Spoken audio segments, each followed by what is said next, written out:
ព្រោះដើម្បីខ្លួនឯងចេញកុំខ្វល់ទៅប្រើវេលា ពួកយើងឲ្យមានតំឡៃទ្រពខកចិត្តទ្រពអសោករៀងរលឹងរងចាំអនុលំអផែនដីលៀងរលឹងរងចាំអនុលំអផែនដី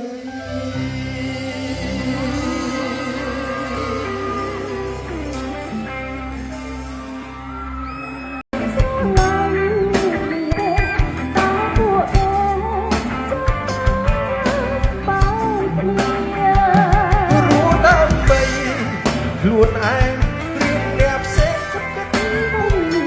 ប្រើទៅពួកយើងឲ្យមានបងឡៃរកចិត្ត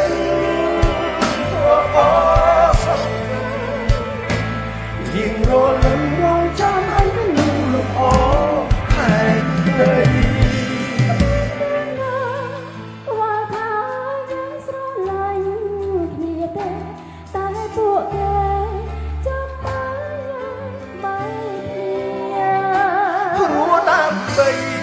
ខ្លួនឯងចេញកុំខ្វល់ទៅប្រើវេលា ពួកយើងឲ្យមានតំឡៃទ្រពខកចិត្តទ្រពអសោករៀងរលឹងរងចាំអនុលំអផែនដីលៀងរលឹងរងចាំអនុលំអផែនដី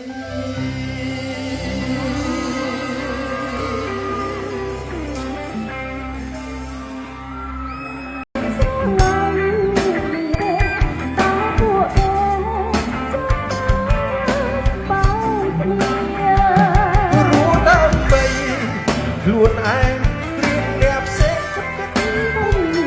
ប្រើទៅពួកយើងឲ្យមានបងឡៃរកចិត្តរកអសោករៀងរលឹងរងចាំអញនឹងលំអផែនដី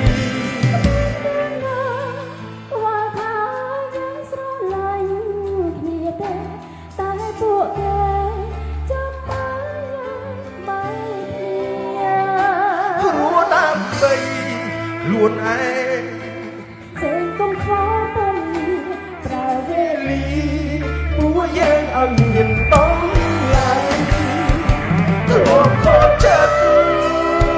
ទ្រពអសោករៀងរលឹងរងចាំអនុលំអផែនដីលៀងរលឹងរងចាំអនុ